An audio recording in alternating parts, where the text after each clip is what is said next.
Insurance ఇచ్చి పార్టీని ఇంకా బలోపేతం చేయాలనేది జగన్మోహన్ రెడ్డి గారి ఆలోచన.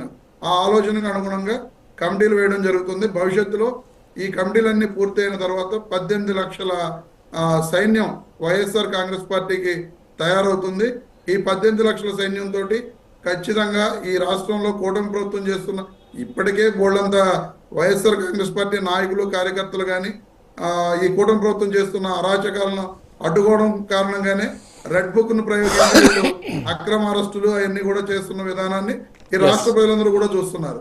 రేపొద్దున ఈ నిర్మాణం పార్టీ నిర్మాణం పూర్తయిన తర్వాత కూటమి ప్రభుత్వం చేస్తున్న ఈ అరాచకాలన్నింటినీ కూడా క్లియర్ గా పార్టీ పరంగా బయట పెట్టడం జరుగుతుందని చెప్పి నేను మీకు తెలియజేస్తున్నాను. అలాగే కార్తీక్ అన్న మాట్లాడుతూ గూగుల్ డేటా సెంటర్ విషయంలో 2 వెర్షన్స్ తీసుకున్నారని చెప్పి చెప్పడం జరిగింది. కార్తీక్ అన్న ఎక్కడా కూడా వైఎస్ఆర్ కాంగ్రెస్ పార్టీ రాష్ట్ర స్థాయి అధికార ప్రతినిధులు కానీ రాష్ట్ర స్థాయిలో ఉన్న నాయకులు కానీ లేకపోతే ఈ వేరెవరైనా సరే గూగుల్ డేటా సెంటర్ విషయంలో రెండో విధానంలో ఎక్కడా మాట్లాడలా. జగన్మోహన్ రెడ్డి గారు వచ్చిన తర్వాత వీళ్ళు స్వాగతిస్తున్నాం అని చెప్పారు అని చెప్పి మీరు మాట్లాడటం జరుగుతుంది. ఫస్ట్ నుంచి కూడా వైఎస్ఆర్ కాంగ్రెస్ పార్టీ మేము చెప్పింది ఏంటంటే గూగుల్ డేటా సెంటర్ అనేది గూగుల్ అదాని డేటా సెంటర్, కానీ దాన్ని నారా లోకేష్ గారు ఏదో తను తీసుకొచ్చినట్లే మాట్లాడుతున్నాడు, అది గూగుల్ డేటా సెంటర్ అని చెప్పి అబద్ధాలు చెబుతున్నారని చెప్పి మేము చెప్పడం జరిగింది తప్ప ఎవరో సోషల్ మీడియాలో ఏదో పోస్ట్ చేసిన దాన్ని వైఎస్ఆర్ కాంగ్రెస్ పార్టీకి ఆపాదించడం అనేది కరెక్ట్ కాదు. మీరు అధికారికంగా వైఎస్ఆర్ కాంగ్రెస్ పార్టీ ప్రతినిధులు కానీ లేదా వైఎస్ఆర్ కాంగ్రెస్ పార్టీ నాయకులు కానీ ఎవరైనా సరే గూగుల్ డేటా సెంటర్ ని వ్యతిరేకించినట్లుగా మీరు ఎక్కడా కూడా దానికి సంబంధించిన ఆధారాలను మీరు చూపలేదు.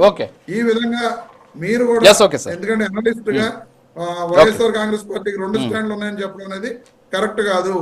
జగన్మోహన్ రెడ్డి గారి స్టాండ్ ఒకటి, ఈ రాష్ట్రంలో ఎటువంటి పెట్టుబడులు వచ్చినా సరే ఆయన స్వాగతిస్తారు ఖచ్చితంగా. దానికి సంబంధించి ఎందుకంటే ఆయన ఒక సక్సెస్ఫుల్ బిజినెస్ మ్యాన్, ఆయన తెలుసు ఎందుకంటే రాష్ట్రంలో పెట్టుబడులు వస్తాయి, రాష్ట్రం అభివృద్ధి చెందుద్ది అని చెప్పి.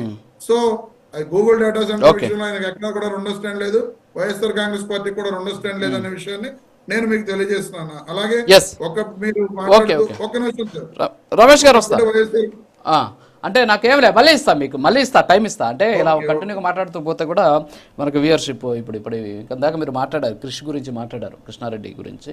సో అది నేను మీకు చూపిస్తా. ఇదేదో నేనేదో మీ పార్టీని ఏదో టార్గెట్ చేసా లేకపోతే నా సొంత అజెండాతో మాట్లాడిన మాటలు కాదు. నేను చూసి ఆ క్రౌడ్ ఫండింగ్కి సంబంధించింది మీకు నేను ఇప్పుడు చూపిస్తా. జోలికి వెళ్ళాలనుకో ఒక్క నిమిషం రమేష్ గారు, ఒక్క నిమిషం. కాదు సార్ నేను కాదు నేను మీకు అన్నీ పెట్టిస్తా. మీ ఎన్ఆర్ఐ టీముల్లో ఏమేమి దాని మీద సర్క్యులేట్ అయింది అవన్నీ కూడా నేను చూపిస్తాను. అంటే ఇక్కడ నేను వాస్తవంగా దాని జోలికి వెళ్ళాలనుకోవాలి, ఎందుకంటే అది మీ పార్టీకి సంబంధించిన కార్యక్రమం. సో ఓకే, ఇలా చేయడం వల్ల ఏమవుతుంది అంటే ఒక పార్టీకి సంబంధించి మీరేదో వాళ్ళకు సభ్యత్వం ఇచ్చి సభ్యత్వ రుసుము తీసుకొని వాళ్ళకు ఒక ఇన్సూరెన్స్ చేస్తే